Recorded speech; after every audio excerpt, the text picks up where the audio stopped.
இப்போ இந்த மாதிரி இந்த குறிகாட்டிகளை எடுத்து நீங்க பயன்படுத்தினீங்கன்னா அன்னைக்கு தேதியில் பிறந்த எல்லாத்துக்கும் ஒரே குறிகாட்டியாலே வரும்.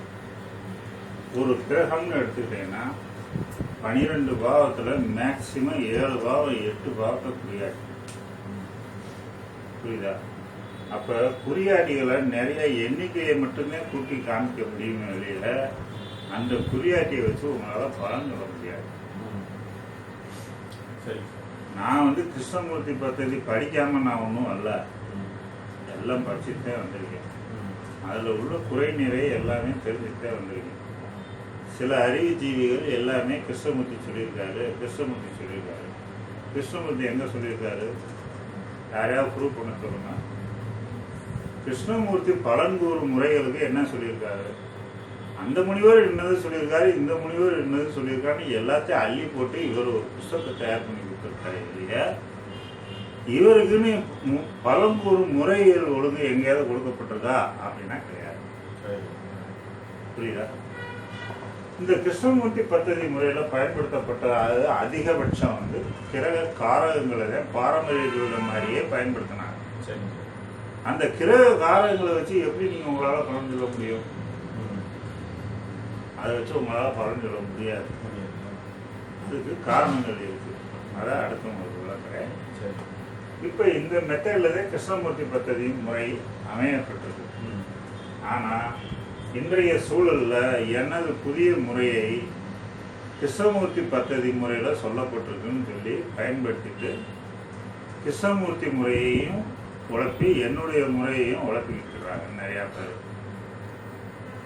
என்னுடைய முறைன்னு பேர் போட்டு எடுத்து சொல்றதுக்கு முதுகெலும்பு இல்லாதவங்க எதுக்கு இதை எடுத்து யூஸ் பண்ணணும்? ஒன்று என் பேரை போடணும், அல்லது என் சிஸ்டத்தை பத்தி இங்க தொடாம கிருஷ்ணமூர்த்தி சொன்ன ரூல்ஸை மட்டும் சொல்லிட்டு போயிட்டா அது அறிவாளித்தனம். இது அதிகபட்ச மேதாவி மாதிரி என்னுடைய கருத்துக்களை எடுத்து கிருஷ்ணமூர்த்தி சொல்லியிருக்காரு அப்படின்னு சொல்றது அது அறிவுகட்டத்தனமான செயல். இந்த செயலை யாரும் செய்யாதீங்க தயவு செஞ்சு. உங்களால பாஸ்கரா சிஸ்டத்தை அக்செப்ட் பண்றதுக்கு உங்களால மனசு இல்லை அப்படின்னா இதை நீங்க தொடவே வேண்டாம். நான் ஒன்றும் உங்களை இதை யூஸ் பண்ணுங்கன்னு நான் கம்பல் பண்ணலையே. எதுக்காக என்னுடைய முறையை எடுத்து தவறா பயன்படுத்தணும்? நான் சொன்ன கருத்துக்கள் வேறு, கிருஷ்ணமூர்த்தி சொன்ன கருத்துக்கள் வேறு. அதை வைத்து பலன் கூற முடியாது. பேரை மட்டும் மாத்தின உடனே அது கிருஷ்ணமூர்த்தி பദ്ധதி முறையே ஆயிராது. அப்படின்னாலே நான் கிருஷ்ணமூர்த்தி முறைன்னு நான் சொல்லிட்டு போயிடுவேன்ல. அவர் முறையை நான் திருடி இருந்தா என் முறையை திருடி எடுத்து நீங்க எதுக்கு வேற பேர்களை பயன்படுத்துறீங்க? இன்னொரு அறிவாளி சித்தர்கள் ஜோதிடம்னு ஒரு அறிவாளி வீடியோ போட்டிருக்காங்க. சித்தர்கள் சொன்னதை சொல்லிட்டு போக வேண்டியதானே? சித்தர்கள் பாவ உபன சித்திரத்தை பத்தி சொல்லியிருக்காங்களா? பாவங்களை பத்தி சொல்லியிருக்காங்களா? அதை எதுக்கு எடுத்து போட்டு வீணான வேலைகள் பண்றீங்க? இப்படி ஜோதிட சாஸ்திரத்துல ஆளுக்கு ஒரு மண்ணெல்லி போட்டு ஊத்தி மூடிட்டீங்க ஏற்கனவே. இன்னும் திரும்ப அதே வேலையை ஏன் செய்யறீங்க? இந்த மாதிரிலாம் தயவு செஞ்சு செய்யாதீங்க. கிருஷ்ணமூர்த்தி முறைங்கிறது இதுதான். இதை விட்டு போட்டு பாவமுனை தொடர்பு அப்படிங்கிற கருத்துக்களை யார் எடுத்து சொன்னாலும் அது பாஸ்கராஜோட முறைன்னு சொல்லணும். அப்படி சொல்ல தெம்பு இல்லையா? பாவமுனை தொடர்புங்கிறத தொடக்கூடாது. உங்க சிஸ்டத்துக்கு நீங்க என்ன தோணுதோ அதை சொல்லிட்டு போங்க, எனக்கு அதை பத்தி கவலை இல்லை. என்னுடைய சிஸ்டத்தை எடுத்துக்கிட்டு தேவையில்லாத வேலையெல்லாம் பண்ணாதே. யூடியூப்ல நிறைய பதிவுகள் வந்துட்டு இருக்கு. அப்புறம் யூடியூபுக்கு கம்ப்ளைண்ட் பண்ணி உங்களுக்கு அசிங்கப்படுத்துற அளவுக்கு நடந்துடாதீங்க. என்னுடைய கருத்துனா என் பேரை சொல்லணும், இல்லாட்டி சொல்லக்கூடாது. அவங்க சொந்த கருத்துக்களை திணிக்கிறதுக்கு இங்க சிஸ்டம் உருவாகல. ஒரு முறைகள் ஒழுங்கோட பயன்படுத்த பழகுங்க. முதல்ல கிருஷ்ணமூர்த்தி மெத்தட்ல பலன் கூறும் முறை அவர் எதுவுமே புதுசா கண்டுபிடிக்கவே கிடையாது. ஒரு டேபிளை மட்டும் உருவாக்கி கொடுத்துருக்காரே வழியா அந்த டேபிள்ல சொல்லப்பட்ட விஷயம் பாரம்பரிய ஜோதிட முறையில் சொல்லப்பட்டதே. கிருஷ்ணமூர்த்தி கண்டுபிடிப்பு அப்படின்னா பலன் கூறும் முறைகள் அல்ல. ஜாதக கணிதம் மட்டுமே கிருஷ்ணமூர்த்தியினுடைய புதிய படைப்பு. அதை விட்டு போட்டு கிருஷ்ணமூர்த்தி பலன் சொல்றதுக்கு சொல்லியிருக்காரு அப்படின்னு சொல்றது அது அறிவுரைத்தனம்.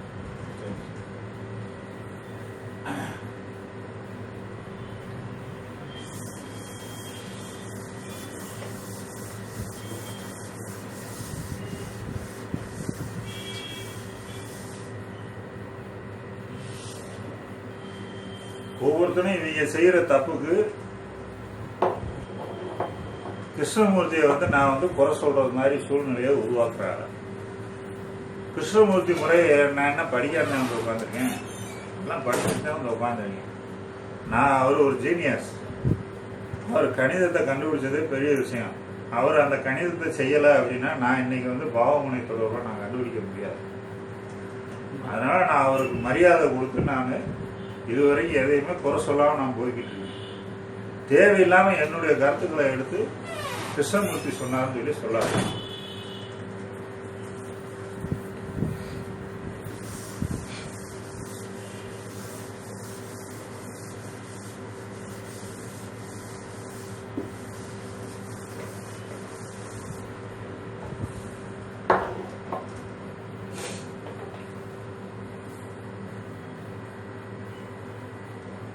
பொதுவா பாரம்பரிய ஜோதிடத்துல சொல்லப்பட்ட விதிகள் என்ன அப்படின்னா,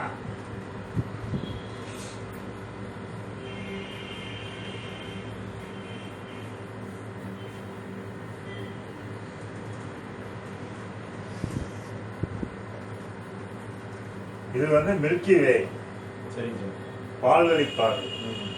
இந்த பால்வழி பாதையை நட்சத்திரங்கள் 27 இருக்கு. இந்த 27 நட்சத்திரங்களுக்கு நேர கிரகங்கள் இருக்கிறதுனால நட்சத்திரங்கள் வெகு தொலைவில் இருக்கு. கிரகங்கள் இதுக்கு இடையில நம்ம இந்த சூரிய மில்கி வேக்கு உள்ளார ஒரு மூலையில நம்ம சூரிய குடும்பம் ஒரு ஏரியாவில் இருக்கு. நம்ம குடும்பம் மாதிரி மில்கி வேல எண்ணற்ற குடும்பங்கள், சூரிய குடும்பம் மாதிரி எண்ணற்ற குடும்பங்கள்.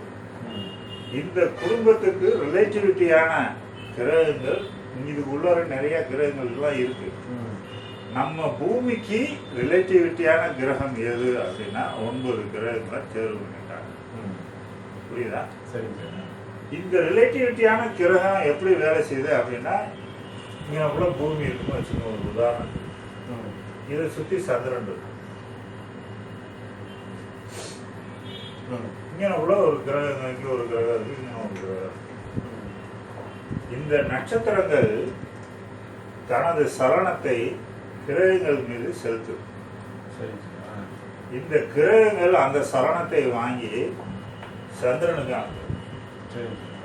இந்த சந்திரன் சலனத்தை வாங்கி நம்ம பூமிக்கு ஒரு டிரான்ஸ்மிட்டர் மாதிரி ஒரு லிமிட்டேஷன்ல நம்ம பூமிக்கு கொடுத்துருக்கோம். புரியுதா? இதுதான் இயற்கையா நடக்கிற ப்ராசஸ். நம்ம முன்னோர்கள் என்ன செஞ்சாங்க, பூமிக்கு கிரகத்துக்கு மட்டும் ரிலேட்டிவிட்டி எடுத்தாங்க. இந்த கிரகத்துக்கு, இந்த நட்சத்திரத்துக்கு நேரம் இந்த கிரகம் இருக்கு, அதனால இந்த கிரகம் என்ன பலனை செய்யும் அப்படின்னு சொல்லி சொல்லிட்டாங்க. இங்க இருந்து ரிலேட்டிவிட்டி பெற்றாங்க. சந்திரன் கிரகங்கள்ல இருந்து சந்திரனுக்கு டைரக்டா போயிட்டாங்க. புரியுதா? இந்த பலன்களை எடுத்து சொல்லும் போது இங்க வந்து இடிக்க ஆரம்பிக்கும், பல குழப்பங்களும் உருவாகும். இதை பாஸ்கராஜ் என்ன செஞ்சிருக்கோம் அப்படின்னா, இங்க இருந்து இதுக்கு ரிலேட்டிவிட்டி பண்றோம், இங்க இருந்து இதுக்கு ரிலேட்டிவிட்டி பண்றோம். இப்ப இது என்ன நட்சத்திரம்?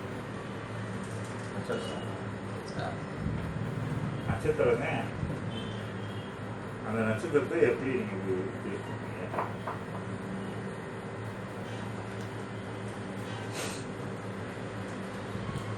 இந்த மில்கி வே இருக்கு இல்லையா, இந்த மில்கி வே நம்மளுடைய பாவஸ்.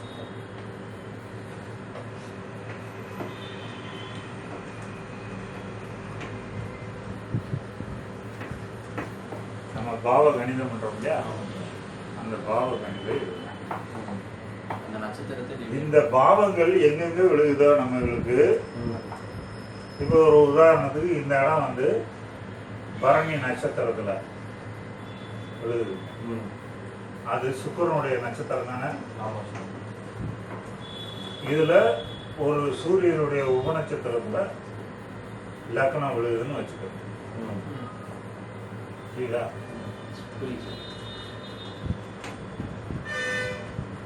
ஏஎஸ்சினா லக்னம், அசண்டன்ட். இப்ப இந்த இடத்துல சுக்கிரனுடைய நட்சத்திரத்துல சூரியனுடைய உபநட்சத்திரத்துல வருது. சூரியனுடைய உபநட்சத்திரத்துல விழுகுது அப்படின்னா இந்த சுக்கிரனுடைய நட்சத்திரம் சுமார் 55 நிமிடம் லக்ன நட்சத்திரம் வரும். அதுல சூரியன் உபநட்சத்திரம் ஒரு 2 நிமிஷத்துல இருந்து 3.5 நிமிஷம் வரைக்கும். அப்புறம் அடுத்து மாறி அப்ப இந்த நட்சத்திரம் இந்த நட்சத்திரத்துக்கு அடுத்து உபநட்சத்திரத்துக்கு போறோம்னா இங்க பிடிச்சிருக்கோம் இல்லையா, சுக்கிரதசை சூரிய புத்தியில இருக்குது. அப்ப இந்த சுக்கிரனை எடுத்தோம்னா 55 நிமிஷம் ஒரே மாதிரி இருக்கும். அப்ப அதை விட குறுகிய இடைவெளி உபநட்சத்திரம் தானே. அப்ப சுக்கிரன் நட்சத்திரம் 55 நிமிஷம், உபநட்சத்திரம் சூரியன் உபநட்சத்திரம் வந்து ஒரு 3 நிமிஷம் வச்சுக்கோங்க. அப்ப அந்த 3 நிமிட இடைவெளியில பிறக்கிற குழந்தைக்கு லக்னம் புத்திநாதன். இத உபநட்சத்திரம்னு சொல்லலாம்,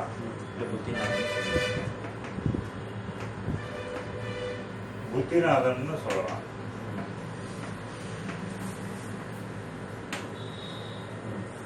ஏன் இந்த 2 பேரை நம்ம யூஸ் பண்ணணும் அவசியம்? வித்தியாசம் கிரகங்களும் இதே புள்ளியில தான் நிக்க போகுது, இதுக்கு நேரா தான் நிக்க போகுது. அப்ப கிரகங்களுக்கும் நட்சத்திர உபநட்சத்திரம்னு எடுக்கிறோம், பாவங்களுக்கும் நட்சத்திர உபநட்சத்திரம்ன்றது எடுக்கிறோம். புரியுதா? அப்ப கிரகங்களுக்கு பாவங்களுக்கு வேறுபாடு தெரியணும்ல. அதனால பாவங்களுக்கு புத்திநாதன் அப்படின்ற வார்த்தையை பயன்படுத்துறோம். கிரகங்களுக்கு நின்ற நட்சத்திர உபநட்சத்திரத்துக்கு உபநட்சத்திரம் என்ற வார்த்தையை பயன்படுத்தும். அப்பதே நம்ம 2க்கும் வேறுபாடுகளை நம்ம உணர முடியும். புரியுதா? இந்த உபநட்சத்திரத்தை எடுத்து இந்த உபநட்சத்திரம்ங்கிறது அந்த குறிப்பிட்ட நேரத்துக்கு மட்டுமே ஓடும், 3 நிமிஷம் இடைவெளிக்குள்ள ஓடும். அப்ப அந்த சூரியனுக்கும் இன்னைக்கு சூரியன் நிக்கிற நட்சத்திரம் உபநட்சத்திரத்துக்கும் ஒரு ரிலேட்டிவிட்டி.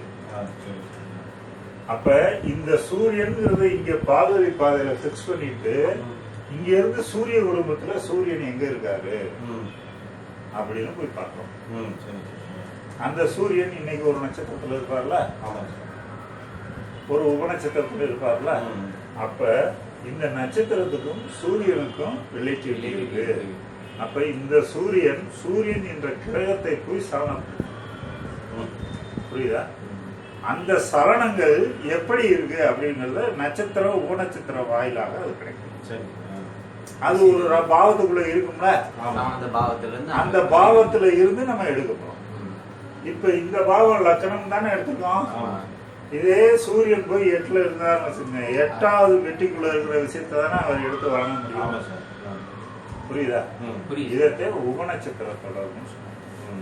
கிருஷ்ணமூர்த்தி இங்க இருந்தே இங்க தொடர்புபடுத்தினாரு. புரியுதா? கிரகங்களை பாவ புத்திநாதனை எடுத்துட்டு நேரா இங்க கிரகத்துக்கு வந்துட்டாரு. கிரகத்துக்கும் அது என்ற நட்சத்திரமும் எங்க இருக்கு அப்படின்னு பார்த்துதான் அவர் பலன் சொன்னார். நம்ம பாவஸ்புடத்துல இருந்து கிரகத்துக்கு வரோம், கிரகத்துல இருந்து அதனுடைய தொடர்புகளை எடுக்கிறோம். புரியுதா? அப்ப பாவஸ்புடம்ங்கிறது சில நிமிடங்கள்ல வேறுபடும், கிரகங்கள் சில நிமிடங்கள்ல வேறுபடும். புரியுதா? அன்னைக்கு தேதியில பிறந்த அனைத்து குழந்தைகளுக்கும் கிரகங்கள் ஒன்றா இருக்கும், ஆனா பாவங்கள் ஒன்றாக அமையாது. புரியுதா? இதை நீங்க பாதசாரத்துல எடுத்தாலும் சரி, காலாம்சா தேதியில எடுத்தாலும் சரி, அங்க வந்து வேறுபடுத்தி உங்களால பார்க்க முடியாது. ஏன்னா அது பூரா கிரக அடைவை வைத்து சொல்றதானே. அப்படின்னும் போது நீங்க வேறுபட்ட ஜாதகங்களையும் உருவாக்க முடியாது, வேறுபட்ட பலன்களையும் நீங்க எடுக்கவும் முடியாது.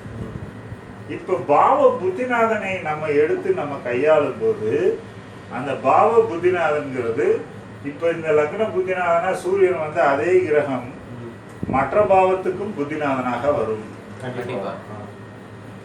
இப்ப ராசி அதிபதியை எடுத்துக்கிட்டீங்கன்னா எந்த லக்னத்துல இருந்தாலும் சிம்மம் தானே அவருக்கு ராசி அதிபதி.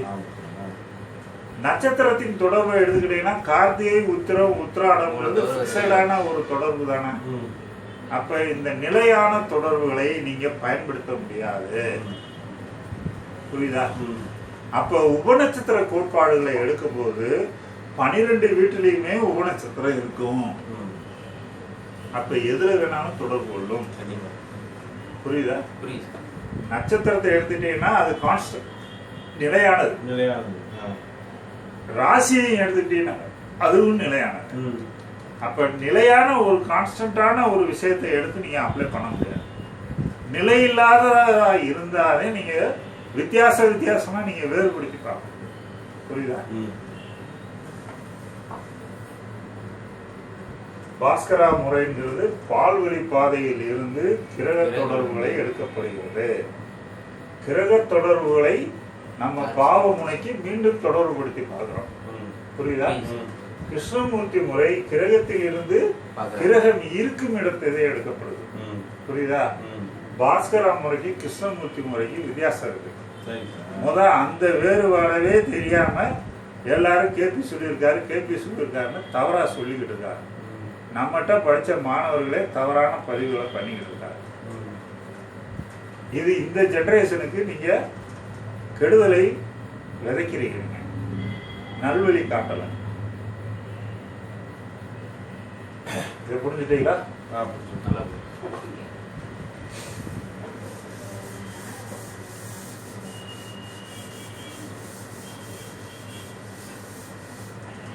நம்ம சென்ற பதிவுல 27 நட்சத்திரங்கள் ராசி மானத்துல எங்க இருக்குன்னு சொன்னோம் இல்லையா? அதே மாதிரி நட்சத்திரத்தை எடுத்தோம்னா பெரிய அகன்ற இடைவெளி. அதனால அதுல நீங்க துல்லிதமா போய் எடுக்க முடியாது. அதை இன்னும் துல்லிதப்படுத்தோம்னா உபநட்சத்திர கோட்பாடுக்கு போயிடும். உபநட்சத்திர கோட்பாடு என்ன அப்படின்னா, இது வீடு. இப்ப லக்னம் அப்படின்னா ஒரு வீடு.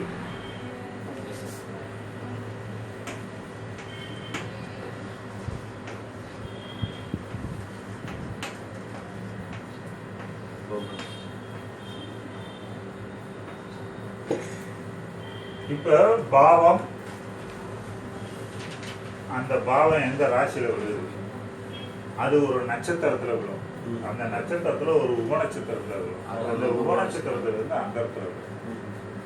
இப்போ ஒரு உதாரணத்துக்கு எடுத்துக்கிட்டீங்கன்னா, என்னுடைய லக்னம் செவ்வாய் வீடு, சனி நட்சத்திரம், செவ்வாய் உபநட்சத்திரம், சந்திரன் அந்தரத்துல விழும். புரியுதா? இது 4 ஸ்டெப் மெத்தட்னு வடக்க பயன்படுத்துறாங்க. 4 ஸ்டெப் கிருஷ்ணமூர்த்தி அவர்கள் முத கணினி வசதி இல்லாத போது அவர் உபநட்சத்திரத்து வரைக்குமே அவர் பகுத்து கொடுத்துருக்காரு. அதுக்கு பிறகு வந்தவர் உபநட்சத்திரத்தை அந்தரமா பிரிச்சாங்க.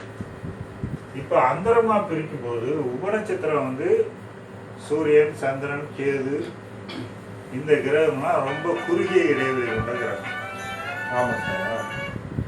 சனி, செவ்வாய், ராகு, குரு இதெல்லாம் அதிக இடைவெளி கொண்டது. அப்ப இந்த குறுகிய இடைவெளியில கொண்ட உபநட்சத்திரத்தை நீங்க 9ஆ பிரிக்கும் போது 15 செகண்ட்ல இருந்து 1 நிமிஷம் வரைக்கும் சப்ளாடு மாறிடும். அப்படி மாற்றம் நிகழும் போது பாவ ஆரம்ப முனைகள்ல எல்லா இடமும் சேஞ்சஸ் ஆகும். புரியுதா? இப்ப முதல்ல இத ஃபர்ஸ்ட் இந்த ரூலை எடுத்து அப்ளை பண்ணாங்க. அடுத்து இப்ப 2வது இந்த ரூலுக்கு வந்தாங்க. அடுத்து இப்ப 3வது இந்த ரூலுக்கு வந்துட்டோம். நான் இந்த ரூல்லையும் இந்த ரூலு 4வது ரூலுக்கும் வந்துட்டேன். முதல்ல வந்திருந்தேன். அப்படி வரும்போது நீங்க நடைமுறை சிக்கல் நிறைய வந்துச்சு. இப்ப அந்தத்தை எடுக்கும்போது 5-6 பாவத்துக்கு ஒரே அந்த சூட்சமனாதானே வரலாம். அப்ப நீங்க அங்க நீங்க கூட்டு விளைவா அது நிறைய மாறும். அதுல 15 செகண்ட் 20 செகண்ட்ல சப்ளாட் சேஞ்சஸ் ஆகும். அப்படி வரும்போது எல்லாருக்கும் நம்ம ரொம்ப அக்யூரேசியாக ஜாதகம் தயார் பண்ண முடியாது. இப்போ உள்ள அஸ்ட்ரானமிக்கல் டேட்டா படி இப்போ அவங்க கொடுத்துருக்க விஷயத்தை வச்சுட்டு நம்ம கணிதம் பண்றோம். அப்ப இது நடைமுறைக்கு சாத்தியக்கூறா இல்லை. இந்த அந்தரத்தை வைத்து சொல்லும் முறை இதை நான் ஆரம்ப காலத்தில் நான் எடுத்தேன். ஆனா அது நடைமுறையில் அதை பயன்படுத்தும் போது நிறைய சிக்கல்கள் வருது. அதனால இந்த 4வது ஸ்டெப்பை நான் அவாய்ட் பண்ணிட்டேன். சரிங்க. இந்த 4வது ஸ்டெப்பை எடுக்கும்போது இதையும் எடுத்துருந்தேன், நட்சத்திரத்தையும் எடுத்துருந்தேன். நம்ம உபநட்சத்திர கோட்பாடுகள்னு சொல்லி நம்ம பகுத்துட்டோம்ல. ஆமாம் சார். அப்ப நட்சத்திரத்தின் கோட்பாடுகளை எடுத்து உபநட்சத்திரத்தின் கோட்பாடுகளை இணைக்க முடியுமா? முடியாது. அதனால இந்த கோட்பாடையும் தவிர்த்துட்டேன். சரி. இங்க நட்சத்திரத்தையே தவிர்க்கும் போது ராசியை எடுத்து நம்ம பலன் சொல்ல முடியுமா? தேவையில்லை. அதனால இதையும் தவிர்த்துட்டேன். இங்க இந்த ஒரு கோட்பாடை மட்டும் எடுத்துட்டேன். இந்த ஒரு கோட்பாடை எடுத்துட்டு இந்த கோட்பாடுகள்ல புதிய ஒரு அணுகுமுறையை நான் உருவாக்கிட்டேன். அது என்ன அப்படின்னா, இது வரைக்கும் இத்தனை நூற்றாண்டுகளா எல்லாருமே கிரக காரகம் அப்படின்ற கான்செப்ட் தான் எடுத்தார். நான் தான் முத பாவம் தான் முக்கியங்கிற கான்செப்டை கண்டுபிடிச்சேன். இப்ப செவ்வாய் இங்க நம்ம 3வது ஸ்டெப் எடுத்துக்கோம். இதுதான் உபநட்சத்திரம். இதை பாவத்துக்கு பயன்படுத்தும் போது புத்திநாதன் அப்படிங்கிற வார்த்தையை கிரகத்துக்கு பயன்படுத்தினேன். சரி. கிரகங்களுக்கு உபநட்சத்திரம்ங்கிற வார்த்தையை பயன்படுத்தினேன். சரி. புரியுதா? இங்க பாவங்களை எடுக்கும்போது இந்த பாவம் அப்படின்னா இது லக்னம் தானே. இந்த லக்னம்ங்கிற ஒரு இதுல 2 விதமான கோட்பாடுகளை இங்க நான் டெவலப் பண்றேன்.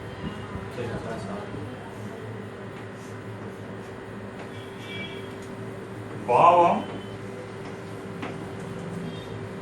காரகம்.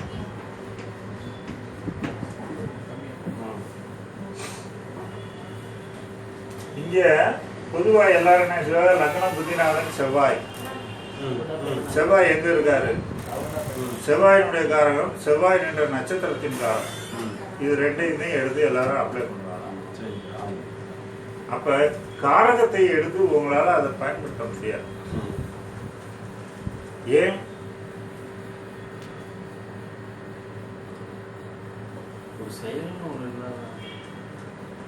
இப்ப காரகம் என்பது ஒரு பொருளை குறிக்கும் அல்லது பர்டிகுலர் நபரை குறிக்கும். இப்ப செவ்வாய் அப்படின்னா செவ்வாய் பூமி காரகன், இயந்திரத்துக்கு காரகன், சகோதரருக்கு காரகன், முன்கோபத்துக்கு காரகன், முரட்டு சுபாவங்களுக்கு காரகன் அப்படின்னு காரகங்களை எடுக்கிறேன். இந்த காரகத்தை மட்டும் நம்ம வச்சு பயன்படுத்த முடியுமா? அப்ப இந்த இடத்துல பாவம் அப்படிங்கிறது ஒன்று இருந்தாலே அங்க காரகம் என்பது அங்க செயல்படும். ஒரு கிரகம் ஒரு பாவ புத்திநாதனா வந்துட்டா அது கிரக காரகம் பாவ காரகம் இரண்டையும் இணைத்துதே அது வர முடியும். புரியுதா? அந்த பாவ காரகம்னா என்ன, கிரக காரகம்னா என்ன?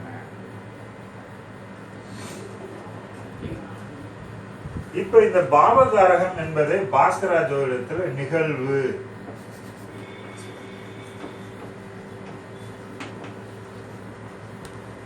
காரகம்னா பொருள்.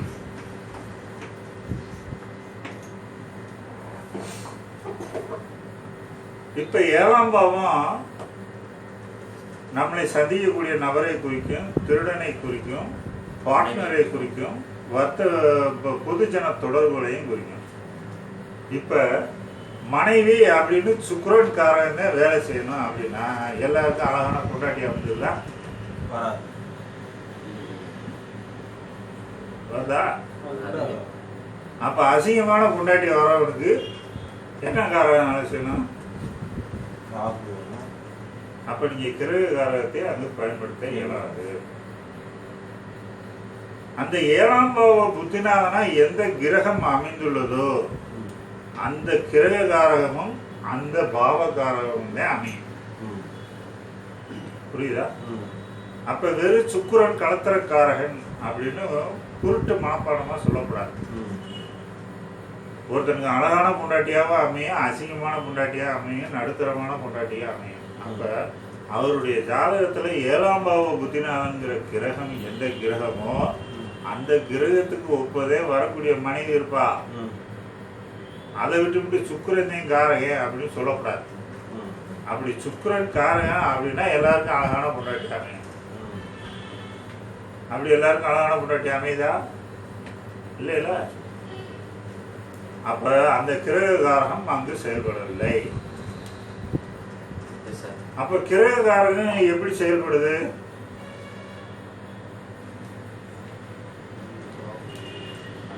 அந்த ஸ்டார் வைஸ் அப்ப வச்சு அந்த பாவ புத்திராதனை பொறுத்துதே அந்த கிரககாரகம் விளையாடு. அப்படி இருக்க எதுக்கு சுக்கிரன் கலத்திரக்காரன் சொன்னா? காரணம்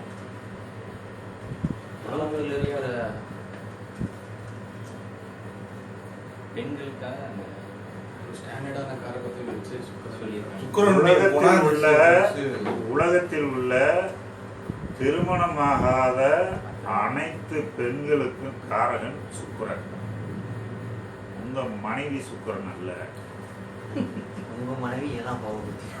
உங்க மனைவி 7ஆம் பாவ புத்தினா எந்த கிரகம் அமைஞ்சிருக்கோ அதுக்கு ஏற்பதே உங்க மனைவி. அப்ப திருமணமாகாத பெண்களுக்கு காரகன் சுக்கிரன் அப்படின்னா அதை எப்படி நீங்க பகுத்துங்க? அது பகுக்க முடியாது. அதை எப்படி பகுத்துங்க?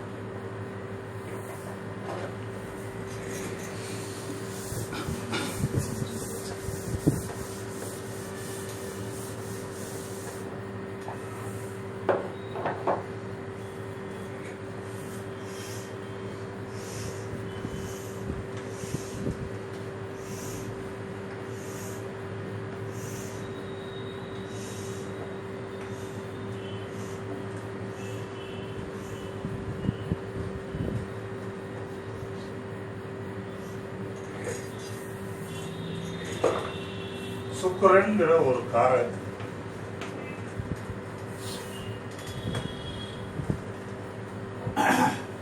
இப்ப உங்க ஃபேமிலியில திருமணமாகாத வயசுக்கு வந்த ஒரு பெண் இருக்குன்னு வச்சுக்கோங்க. அது எந்த பாவம்?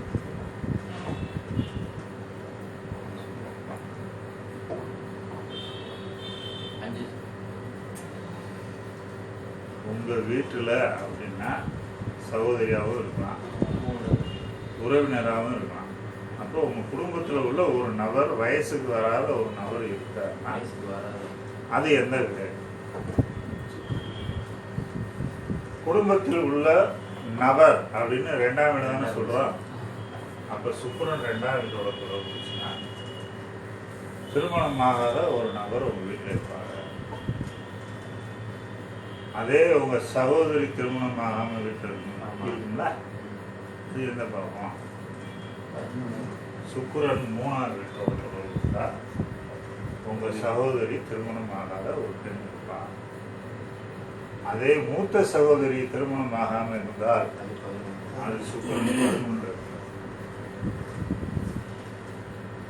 அதே இது உங்களுக்கு சித்தி பெரியம்மா யாராவது திருமணம் ஆகாம இருந்தா அவங்க 4ஆம் பாவம்.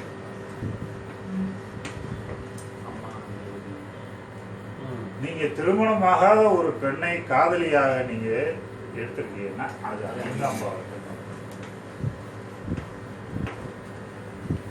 ஒரு திருமணமாகாத ஒரு வேலைக்காரியை நீங்க வச்சிருந்தீங்கன்னா தப்பா நினைச்சிடாதே, வேலைக்கு வச்சிருந்தா அது சுக்கிரன் 6ஆம் வீட்டோட. நீங்க அழகான மனைவியை கட்டணும் அப்படின்னா சுக்கிரன். அதே இது திருமணமாகாத ஒரு பெண் உங்களுக்கு பிரச்சனை தரக்கூடிய பெண்ணு 8ஆம் வீட்டு.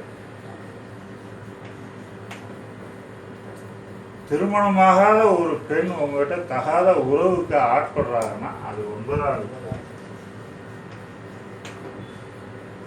திருமணமாகாத ஒரு பெண் தொழில் வாடிக்கையாளராகவோ கூட்டாளியாவோ அமைஞ்சா அது 10ஆம் வீட்டு. ஒரு திருமணமாகாத பெண்ணிட்ட ரகசிய உறவுகள் வச்சிருக்கீங்கன்னா அது 12ஆம் வீட்டு.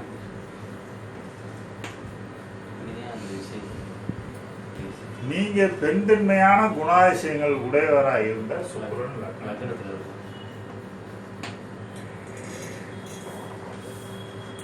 அப்ப வெறும் சுக்கிரன் கலத்திரக்காரன் தான் சொன்னீங்க நீங்க. இங்க வரப்ப மாதிரி அப்ப சுக்கிரனுக்கு இத்தனை பாவகாரகம் இருக்குல்ல, அப்ப வெறும் கிரககாரத்தை வச்சு உங்களால எப்படி பயன்படுத்த முடியும்? பாவகாரம் இல்லை அப்படின்னா அங்க பலன் சொல்ல முடியாது. அதனாலதான் ஒரு கிரகம் என்பது பாவகாரகம் கிரககாரகம் இரண்டும் இணைந்துதான் அது தரும். பாசிட்டிவ் நெகட்டிவ் அப்படின்னு ரெண்டு இருந்தா தானே ஒரு ஆற்றல் உருவாகும்.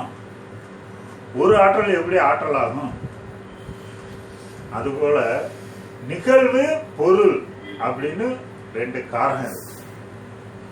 இந்த நிகழ்வுகள் எங்க போய் பயன்படுத்த போறீங்க?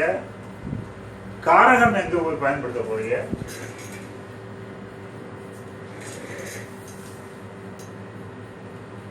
இப்ப நீங்க நானும் தொலைபேசியில் தொடர்பு கொள்றோம்.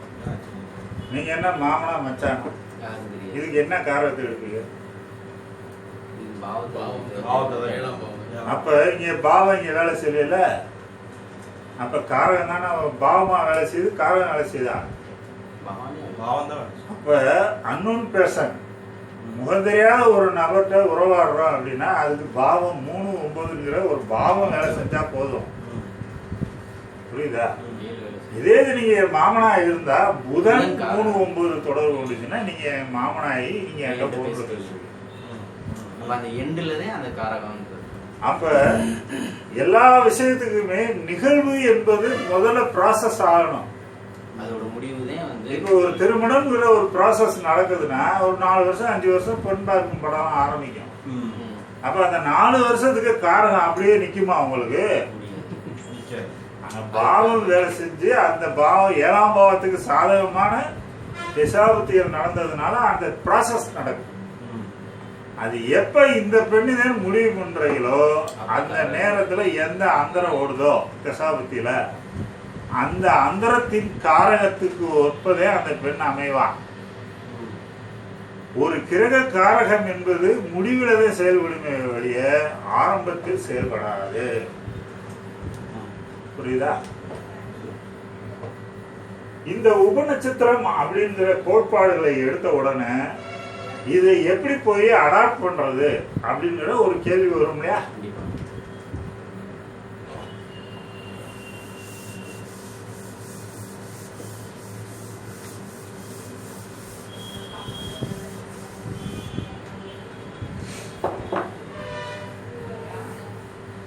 இப்ப சுக்கிரனின் காரகம் 12 பாவத்துக்கு இருக்குன்னு சொல்றோம்ல, ஆமா. அது எப்படி 12 பாவத்தோட கனெக்ட் பண்ணுவீங்க?